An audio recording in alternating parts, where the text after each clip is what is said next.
Hello to everybody who's just joined us.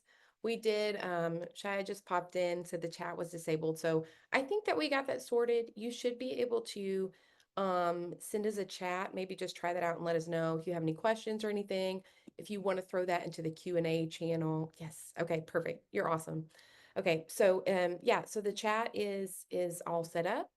So feel free to send over any questions or just add to the excitement. We like to know when you're excited about features that we're showing off. That's really that's a lot of fun. So for today, let me hop over to my notes. Just want to say a quick welcome. I'm Shannon. I'm the head of customer success here at Curate. And today I am joined by Brooklyn. She's our guest panelist today. Hey everyone, happy to be here. Uh, So many of you might remember Brooklyn. Brooklyn has primarily been in a customer facing role, so she probably has already chatted with many of you. She now works on the product team, so she uses all of those resources to really help make sure that we are building the right things for our customers. So she is a really key piece of where all of that feedback goes. So when we say that we're collecting your feedback and we're passing it along to the team, what Brooklyn does is she takes that and she dives deep into what you're saying, and then she parses that feedback out to what features do we need in order to meet that need of what you have submitted to us. So she truly does a great job on a day by day basis. Brooklyn, I don't know how you do all that you do every single day, but we're delighted to have her here. She's going to help us show off a few of the features. A lot of these features she's had a direct hand into ensuring that have been developed for our customers. Okay. So we already said it, but be sure to send any questions in as we're talking. We can either answer those as we're going, or we can kind of work on those towards the end. Um, Tomorrow, you're going to get a follow-up email later today, or probably tomorrow. You're going to get a follow-up email with some resources, but that's also going to have the recording of our call today. So if you want to utilize that or share it with your team, that is possible in the system. Okay.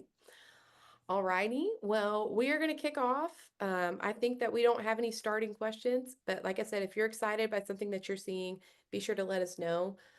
Brooklyn is actually going to kick us off and she's going to take us into a few features and feature updates in proposals and prints. Yeah, excited to dive in and show everyone some updates that we have. Like Shannon mentioned, we're going to start us off with some updates to the proposal within the workroom. So let me go ahead and share and we will get started.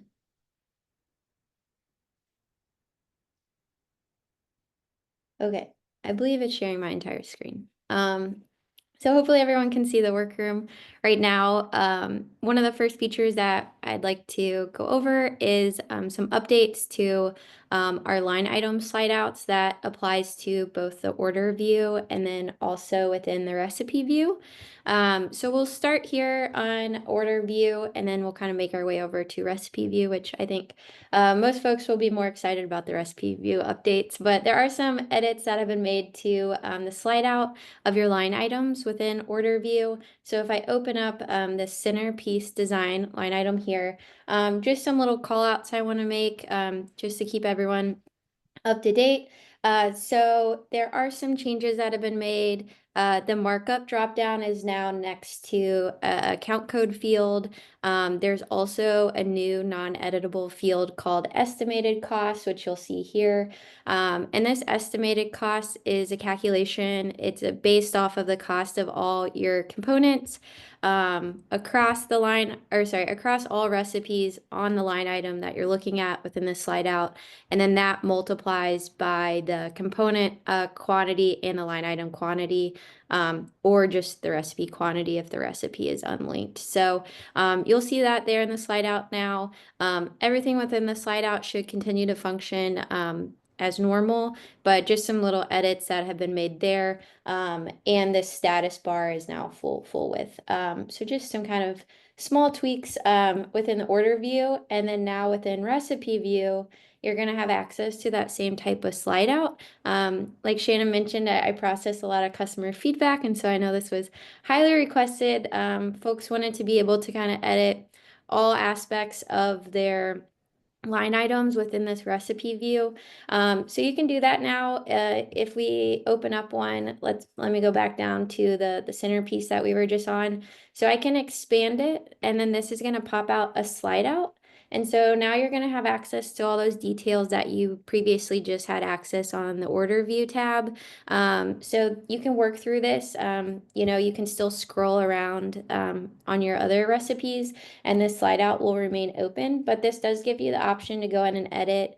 You can kind of see, anything that you edit within this slide out, even though you're seeing the recipe over here, they will mirror each other. So if you make an edit, let's say we want to up, how many bunches of these ranunculus that we need. If I go ahead and have this as 5, we'll notice that it does update over here as well, or the other way around. So if we want to say we need 10, it'll update into the slide out. So any edits that you make in the slide out will be updated as well over in your recipe card here on the view. So yeah, some exciting things have been coming in.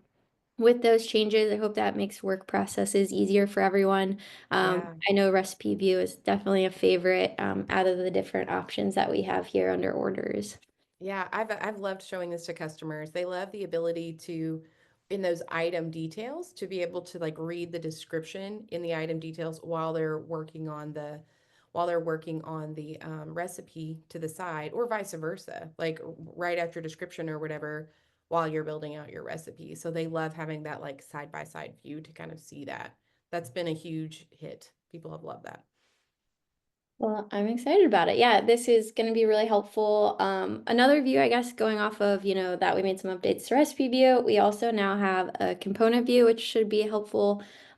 This is going to just be a breakdown of like a summary of any components that have been added to this event. Um, they're kind of layered here, so you would want to open them up if you want more information. You can just hit this little arrow to drop it all down. But this table is just a summary of just different data points around these components.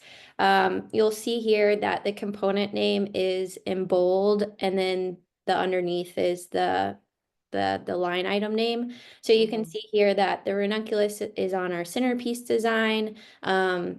The quantity total, how many units. If you have a category associated, this would then be here, the component category. We have a recipe name, so if you use multiple recipes within your recipe there, that would kind of break down to kind of give you an extra layer of organization of which recipe that this belongs to. So yeah, this just goes over a total breakdown of each of those individual components so that you can kind of just have another layer of information into your line items and what you're adding to it. Yeah, this one has been a huge one for like just the breakdown of where, what's my count? Where's my count coming from? If I have 700 portions of something, why do I have 700 portions of something? I don't need 300 spatulas. Why does it show that? So will really help you just quickly see that breakdown. Yeah, I love that too. And then let's see, what other update do we have? There are some other ones. Oops, let me get out of that. If we go over to order view, go back to another view here.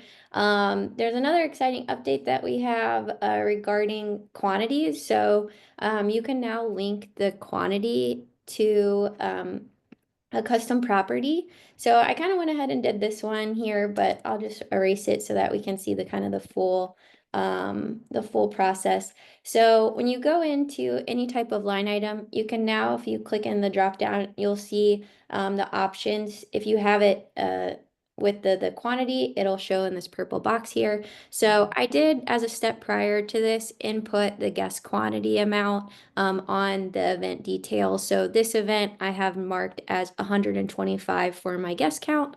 And so if I have this linked, it will now link this quantity directly to this particular line item. So this is great for any caterers, as a big request, maybe you want to link your guest count to a particular item. And then if your guest count changes, this would update for you. So if I go back here, let's remember that I set it at 125. And then I'm going to go back to my event details. I'm going to edit. And let's say that this change, we now have a few extra people coming. It'll be linked at 150. I'm going to hit save. And then let's go back into the workroom. We'll go to my orders and then we'll go down here and we can see now that that quantity count has updated automatically for me based off of that guest count number. So you can now link those. It doesn't have to, be used on all line items, of course, just if it makes sense for you to do that. But that would be a big time saver, so that you can make sure that that Mhm. matches correctly with how many guests that you have attending your events. Mhm. That's great. And then let's see. Before we move on out of the workroom, there's two more items I want to cover.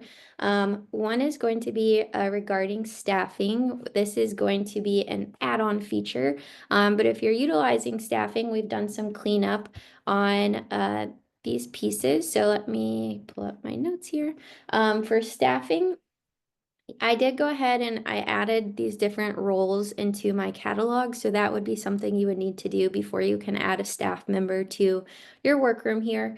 But you would add it as a line item. And then within the line item, you would be able to add a staffing role. So in this particular example, I added an assistant floral designer. And then you can add different shifts. Maybe they need to arrive early to do some setup. Maybe they come in after the event, whatever that looks like for what you're wanting to calculate and record.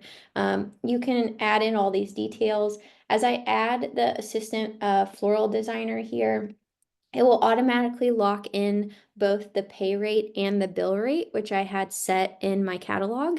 And then you would be able to adjust the quantity. Maybe you have multiple staff members, you don't just have a single assistant floral designer, you could adjust that. And then you would also be able to come in and adjust the start time and end time, and then the start date and end date with the timing as well. So that's just kind of how you would add these different pieces in. Once you have your staff here, you'll now have a staffing view up alongside the other views that we've mentioned. So if we go to our staffing view, you'll now see a breakdown of any and all roles that you've added with their shifts, and then an update that we made recently.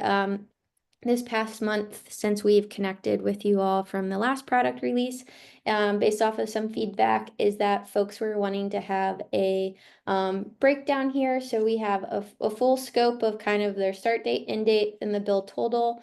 And then Mhm. if we go back to that order view, it's going to show us here. Sorry, I forgot to mention it as we were looking at it. It's going to show the total hours. So it does calculate to kind of give you, you don't have to do the math of when Expectation. they're Yeah. starting and the end Yeah, and that's start great. time. It'll calculate that and give you, an easier view of kind of how long that shift is going to be. So yeah, that's going to be the update.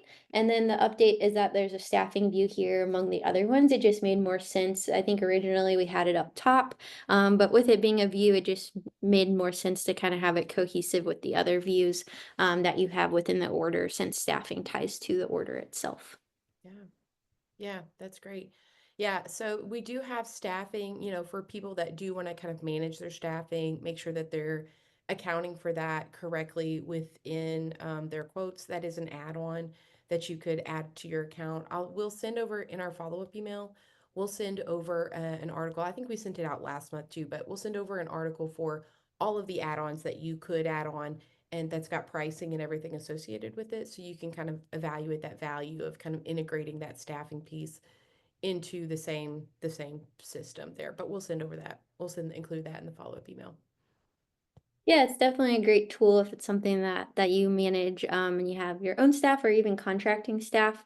I know we get a lot of feedback for, wanting to price that out. How do we easily do that? And so this is something that we added into the new updated system as a Mhm. staffing feature. So yeah, Shannon will provide more information if you're interested in adding that onto your account. Um, Mhm. Another update that we've made here within the workroom is going to be with timelines. So you'll notice up at the top here that we do have a timelines tab now. Um, Now note that this is for internal timeline purposes. I know this was also a big customer request among folks. Yeah, a way to kind of privately track important meetings, dates, internal, just times that Stages and you all, things. yeah, Yeah. day-to-day things, day of items, post-event items, whatever you need to organize and keep track of. This will be your space. It's going to work very similar in fashion of what you currently are using on the portal tab for timelines, which would be client-facing. So do make note that anything added to the timeline in the portal is going to be client-facing. Anything added to the timeline tab here is going to be internal. But Mhm. I added a few pieces here just to kind of show what it looks like in the table. But if you were to add a new item, the slide out will come up. You'll be able to enter whatever date that might look like. So we want to add in, let's say the 19th, and we wanted to add in, let's say at 3:30, we need to do catering order. Pick up, whatever that might look like. You also have some notes here as well if there's additional notes. So maybe we want to say um, order pickup with Mike, and then we can add in a location even. So this will go through with the Google Assist. So as you start typing, it'll kind of start populating any additional, details around the location. And then we can create this. You'll notice the icons. If there is a note, this icon is in bold for the note, and then same with the location icon. If you click either of these, the slide out just pops back open. And then again, this is going to be an internal timeline. We will, as future phases, have this internal timeline be on prints, and we envision this also being with calendars. At this current time, with this feature update, it'll live within the workroom, but those are going to be follow-ups. So just keep an eye out for those updates as well. That's awesome. Yeah. And then I think I have one more before I pass it back to Shannon. So let me just click back over. I just will make a note here before I switch my tab to the print. But we do have production notes added. I know this was also a popular request. So with an item here, let's look at our appetizer. If I expand this, you'll see that the description here, that's client facing, that would be what you want to communicate to your client around what this item is, but we also now have an internal production note section for just your team. So this is your space to add whatever notes that you might need. I added this note here for assembly, but you can of course use this space however best meets your team's needs. If we go to the print, that production note is going to live there as well. So I just have a print here. I just pulled up an event print for the wedding that I was just on. And then you'll notice down here with this particular line item, our appetizer, we have our skewers here, and then that production note lives on top of the different components that I need to assemble it with. Perfect. So some Yeah. exciting things. That is exciting. Yay. That's exciting. Those are fun. Okay. Yes, I'll pass it Mm, over to you, Shannon. Let me stop sharing so you can share your screen. sounds good. Let me move this back over in front of me.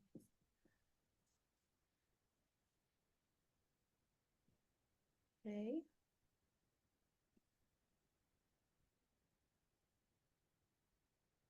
Okay. So I have a few that I'm gonna show off today. So to start with, on my side, the one I want to look at first is actually in the forms. So I will do a little aside here. If you are not using the forms on Curate, you are missing out. Now, this is a functionality that is included at every level of account. You know, you can always, everybody can have access to forms, and you can have as many forms as what you want to have. There is no, I mean, I haven't seen a limit for the amount of forms that you can have in the system. You can put this on your website, you can send this as a link. It's super helpful. I hear a lot of people tell me that they get that form and they actually put it on their social media profile. So if you have people coming to you from social media, just grab that link and throw it on your social media profile so that they have somewhere they can directly go into that funnel. They have a journey set out. But all of that is an aside. The new functionality that has been released in Forms is if I jump over to my wedding inquiries right here, if I'm going down and I want to look at my items here, something that we have integrated now is including these default event properties into the questions here. So I can say immediately, like, this is the start date of the event, that's the date of the event. The big one that I hear requested a lot is actually the guest count. So right here, I've got my guest count associated. So whenever I convert this into a proposal, it does plug in that guest count into that proposal. I've also got my address integrated in there. So the venue address integrated. Where is it? Right here. We've got the location or the address integrated in there. Now that's going to show up there. For this event, just for your knowledge, if I make those changes, I can click share. If I just want to share this on my social media or share this with a customer, I can just copy this link right here. If you wanted to embed it on your website, you would just do this code snippet right here, and that can display on your website. They don't even have to leave your website to get access to that. I did a form submission, so I just want to briefly show this. I'm not going to fully flesh it out, but I did a form submission today. So if I click into that submission, you can see I've answered all of these questions on the quote here. And I'm going to convert my inquiry. As a side note, you can send an email from here. If you're just looking for a place to quickly email your customer, pull in a template, you can do that from here. But I'm going to click convert. If you want to duplicate from a previous event, you can. I could pull this retro wedding template right here. Just going to say Shannon's event. It's going to plug in the date that I put in there, the address, the guest count. I can choose the calendar color for whatever I want. I'm going to click convert inquiry. All right, I'm gonna jump into my event here. Okay. Now it's just gonna plug in that information that I just grabbed. It's going ahead and gonna go ahead and fill in that information. And as a side note, I'm gonna go ahead and show this. Whenever you do that, you duplicate whenever you create this from a form, you have this inquiry tab right here where you can see the form submission that was included on this event. So it just kind of gives you a quick look of the data that came in from that form if you need to reference that. So it's a side benefit of converting from a proposal, right? The next one is going to be reports, an update, quick update that happened in reports. We've got two different things to show off here. I am going to actually, this is the first one. So we have this ability to filter by relative dates. So it just gives you a quick pick of dates that you can choose from. For me, I would want to choose next month. I'm going to look specifically at an event that's happening in May. So I'm just going to do a quick pick of May and then click generate, right? So that is going to take me to the next piece that is actually showing on the events. That's going to be the guest count. So I'm looking at this retro. If you do have a guest count inserted, you can see that here. If you are looking for the location name or the address information, you can see that here as well. So just a heads up, now you can see the guest count. You can see a little bit more details on this report. All right. Feel free, I feel like I should say it again. Just feel free to send over any questions as we're chatting and showing off new functionality that's in the system. Okay, next one that I want to look at is payment templates. Again, a super requested functionality that we've had that people really requested this in the system. So the way that I would get there is you can go down to templates and you can go to your payment templates, right? I am looking at the wedding payment template right here. What you can do is you can put a formula for what date should be the due date for this thing. And then I can also put put something here for what should that be worth. In this case, we're going to say 25%, right? So on these ones, I'm going to just add one more so that you can see that. I'm going to do 2 months before the event. So if I click in here, I get a quick look at like, here's some quick ones that you can choose. I want to do a custom rule, and I'm going to say 2 months before the date of the event, but you can choose event created or whatever. You got a little functionality there. All right. I'm just going to do payment. Um, this one, I'm going to do another 10% or something like that, whatever that looks like. So if I plug those in there, you can see that I've got all of my items. I'm going to click save. Now we're going to actually apply that. So I'm going to jump over here to this event that I've got. Let me click refresh so I can be sure it's pulling in that data, those changes that I just did. And I'm going to click on the payments tab. All right. In here, I do have my Stripe connected right here. I'm going to go ahead and click on templates. And I want to pull in that wedding payment template. Now, this event is all the way in March right here. But I'm going to go ahead and throw that information in here. And you can see how it's ordering according to the date over here. So there's the non-refundable deposit. There's the payment. Here's another payment that needs to be made. And the final payment is just going to be that divide. I will say, just a shout out here, a throw out here, that final payment should always be divide. You want to make that a divide payment so that it's just going to collect anything that's left over for that event. It's just naturally going to nest into there.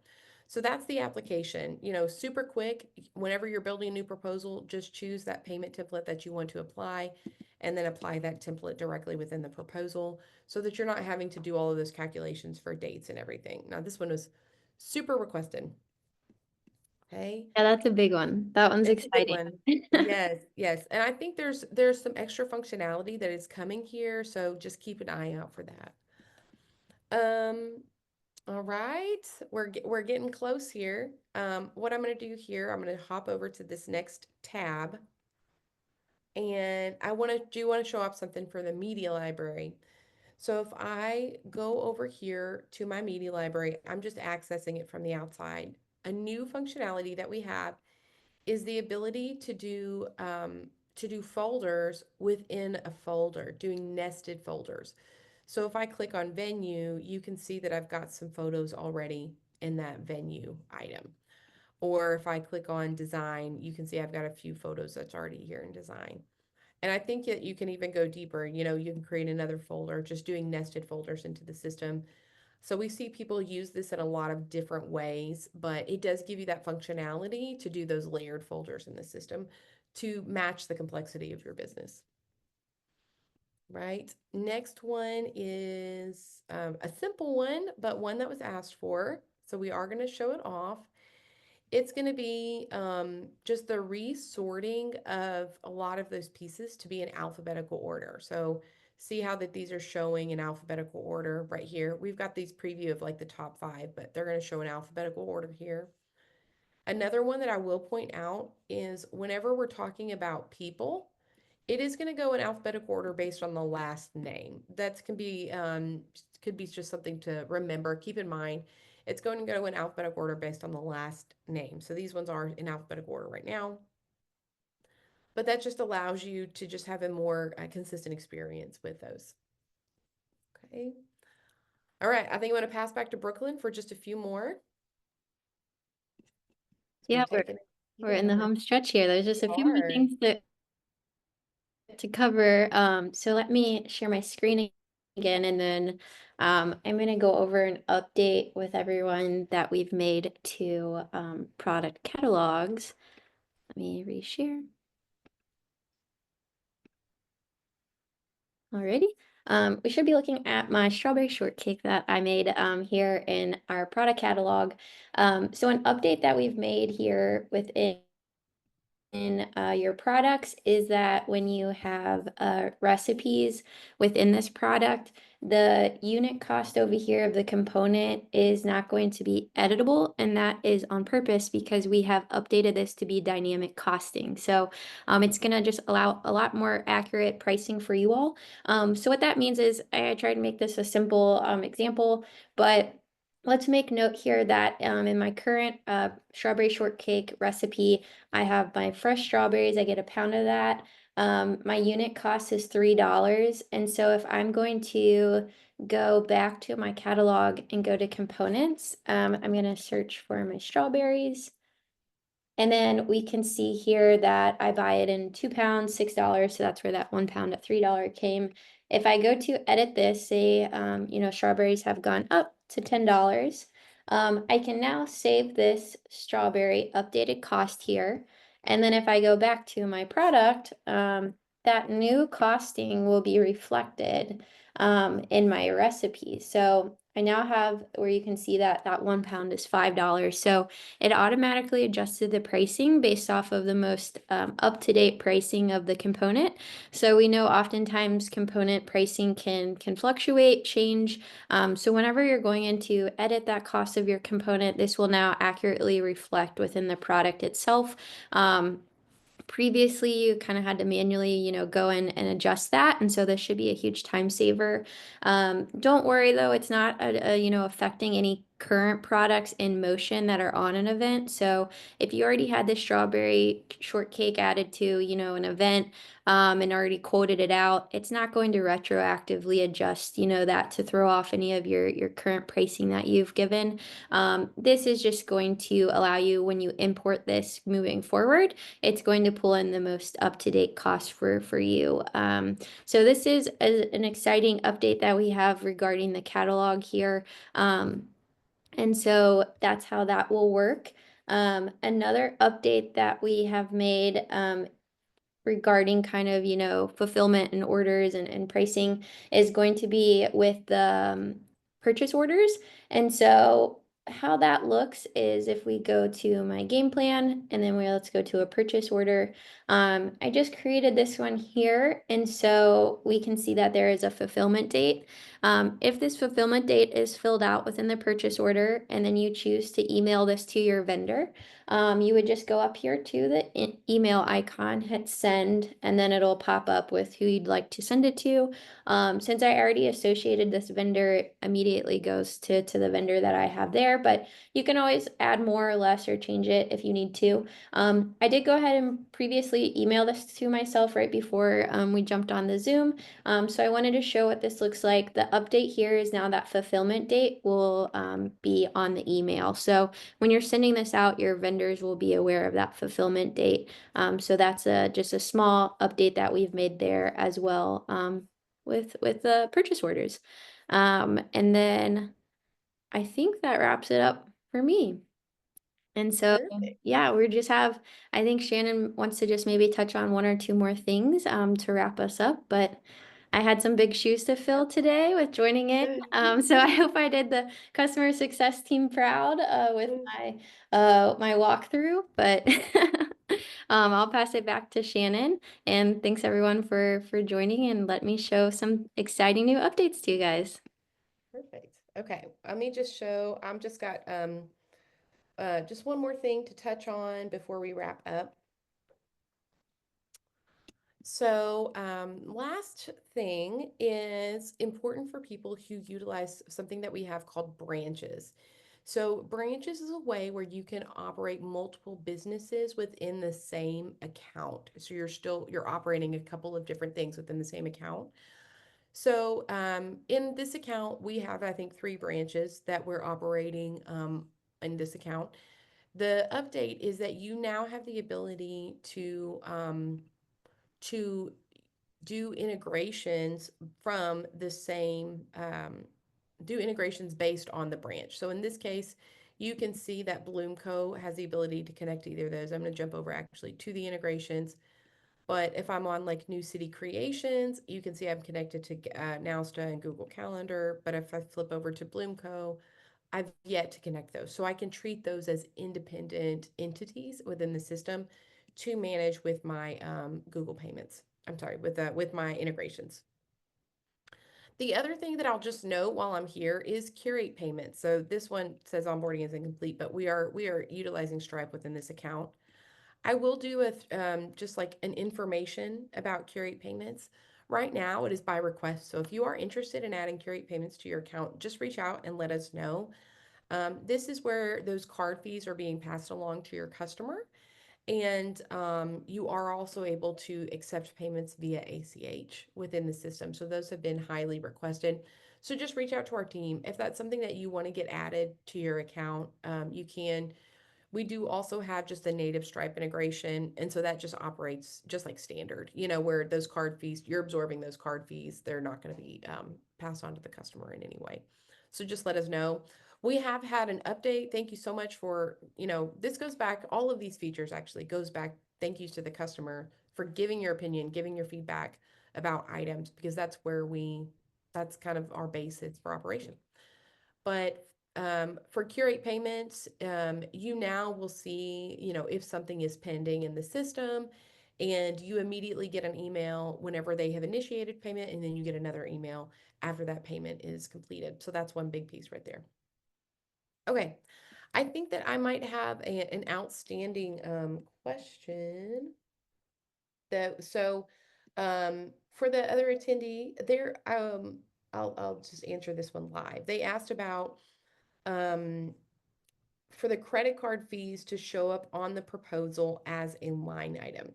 We've had some feedback about that, and we're exploring options there for what that could look like or what might change in the system in order to accommodate that. Right now, those fees would not naturally show on the proposal. They're not naturally going to show up, the fees that the customer paid. There is a way that you can implement those fees into the proposal so that your customer can kind of see that and see what they paid.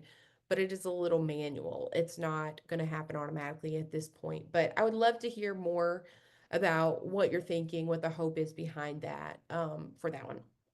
For for the other question, is there a fee for the curate payments? There is a fee for, as far as the customer, what the customer pays. There's no fee for you to utilize curate payments at all. It passes that processing fee, that overall fee over to the customer. So you actually, that fee doesn't touch you at all there. Um, Lily Kelly, we've had customers request this too, as they need an itemized receipt that matches what they pay. Yeah, that's great. That's great feedback. We can pass that along to the team, pass that along to Brooklyn to take care of, to make sure that we're documenting that. We are exploring what that could look like to see that. They should get a receipt that is true. Everything that any sort of receipt or everything they get is going to be true for what that is. But yeah, that's great feedback. And then Gisela asked, if you do curate payments, can you still accept Zelle? Um, Zelle is outside of the system, so that would be a payment that you're accepting not within Curate. So totally, that's totally up to you. You can actually turn on and off payments within the individual proposal. So let me just look at one. Uh, just kind of find one that I was looking at before. Actually, I can do this. I can jump over to payments directly from here. And with that, if you were to But accept Zelle payments, you can manually log that as a transaction just to keep yeah, records straight too. yeah, you can manually log a transaction here. She's right. You can manually log that. And you can also turn off digital payments if you don't want to accept payments in the system. I will say with Curate Payments, that has ACH payments. And um, so that has a much lower processing fee. So a lot of people like that ACH payments. So that is a possibility with Curate Payments as well. But yeah, you can just manually log that. I'm gonna click these that we're answering live. If you, Brooklyn, if you want to grab that feedback from Lily, if we want to put that in there. And then is there a way to have multiple day events on one proposal? That's a great question. It kind of depends on what you're asking for, but the way that we see most people handle this sort of situation is they will do it based on the section. So this could be like Saturday, April 2nd, Sunday, April 3rd, rehearsal dinner, April 1st, or whatever that looks like for you. A lot of times they will put that, and then you can show the section total on each section so that you're making it clear, like what are the multiple things. So that's how I see a lot of people handle it, is they'll just do different sections out for the multi-day events to kind of keep it all organized and together right there on the same proposal. Technically, the event date is not going to be for multi-day, but you just notate that in your proposal so that they can see the differences of when these actual pieces are going to be done. That's a great question. Love that. Okay. Okay, awesome. So just a quick wrap up for today. We'll send over some information in our follow-up email. Heads up about the Curate community. That has just taken off. We have training that can happen in there that you can do on your own time. You can get Curate certified. You can put this on your LinkedIn. You know, it is actual certification that you get and you can put on your LinkedIn. You can get Curate certified for using Curate.